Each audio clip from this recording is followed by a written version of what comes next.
Invader Zim is something of a Nickelodeon cult classic. It stands alone for its weird humor, dark color palette, and doomsday mindset. The main focus of the show is the Irken Zim, having been tricked into observing the Earth and told that he's there to take it over. But many fans have wondered exactly what pushed Zim to be the force of nature he was during Operation Impending Doom 1. What happened to make him so hostile and crazy? Why have the tallest seem to always resent and mock him? When did it start? That's what we'll be analyzing today. I'm Kyle with Wicked Binge, and this is Zim's Defective Origin. Couldn't even learn to make pudding the right way!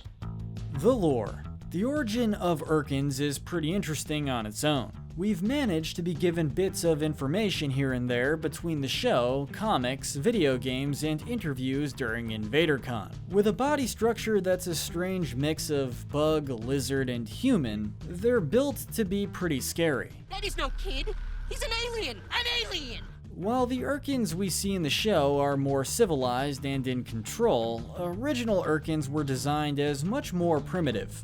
With large eyes that were ideal for looking around in the dark caves, clawed feet and hands perfect for hunting, and sharp teeth to attack prey and fight for territory. They weren't something you wanted to take on. It was stated at one time that Irkens used to engage in cannibalism against their own kind, much like hippopotamuses do here on Earth. That's actually a real fact about hippos, by the way. During Zim's time, however, things are different. Irkens are taught to be repulsed by dirt and more natural environments. Their diets consist mainly of carbohydrates and sugars.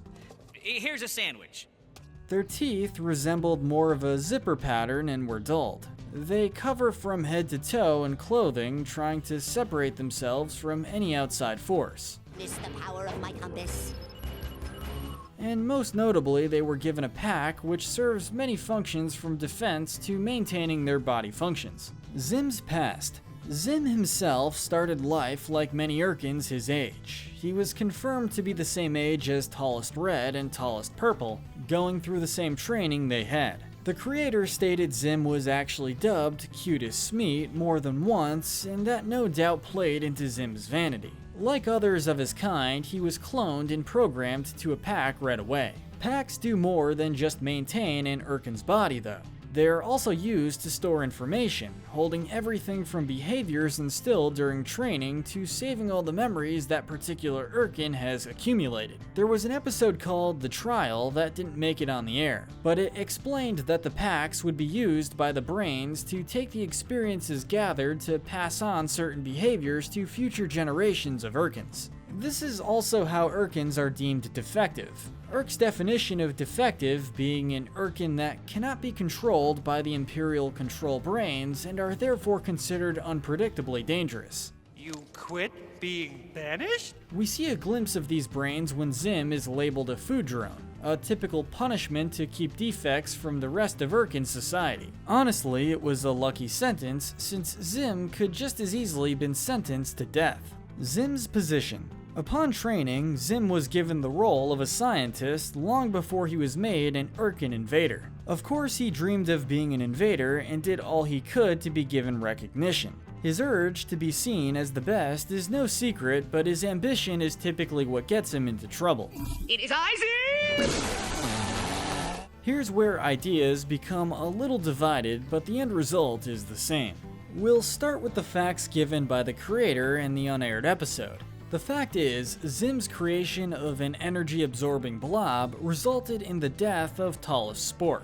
He was the successor to Tallest Miyuki, and his death was the reason Red and Purple rose to power. Spork was seen as unique as far as other Irkens were concerned, not only for his height, but due to features such as his teeth and his smaller eyes. He was said to be a commanding presence, and the only reason Zim wasn't arrested or put to death for Spork's demise is because Zim had used an inflatable Spork as a decoy to escape, though it was never made clear on how he got an inflatable Spork.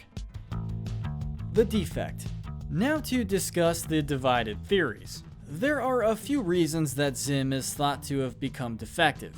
The first is that Zim was simply born as such. Welcome, mighty Irken soldiers! This idea states that he was the one who slipped through the cracks. There were no warning signs when he was younger, and so no one had done anything to stop him from achieving his goals. But the more power he obtained and the more regarded he was, he began to grow hungry for more power and control. Sort of like the Mad Kings of our own history, Zim was one of the rare cases that stuck out. It wasn't until his actions during Impending Doom 1 did the tallest realize how much of an issue the smaller Irken would be and decided to have Zim reassigned to minimize any more chaos. You're very small, Zim.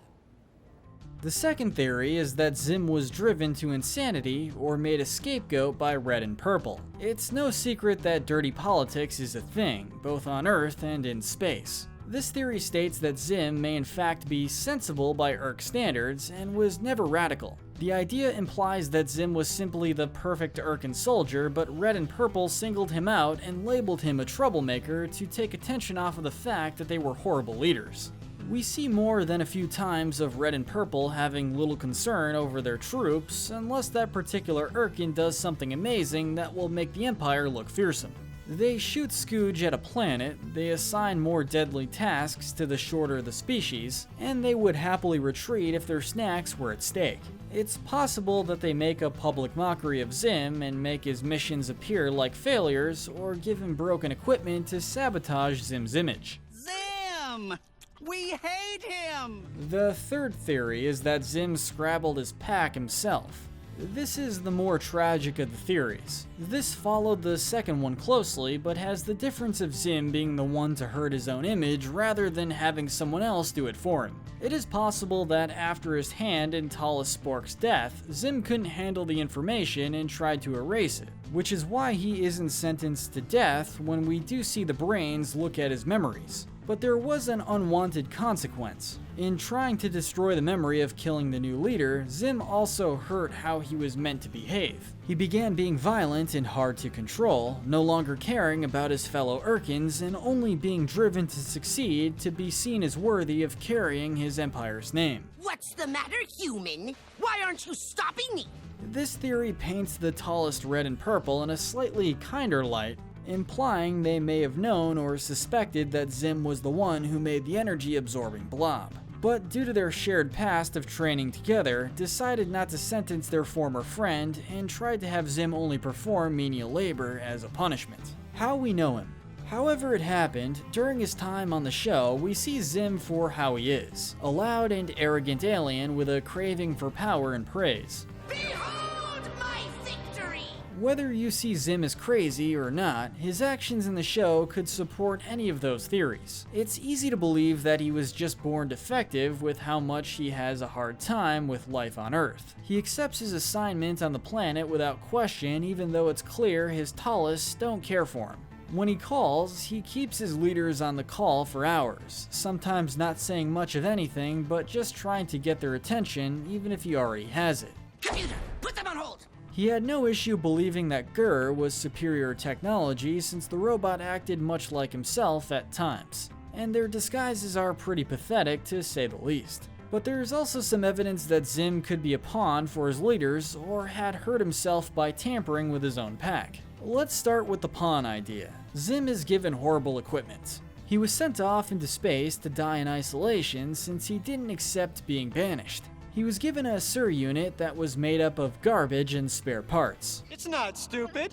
It's advanced. His calls are usually ignored, and his requests for tools to use for his plans to take over the Earth are either disregarded or denied outright. Even when Zim was a large robot by mistake, no one bothered to correct it.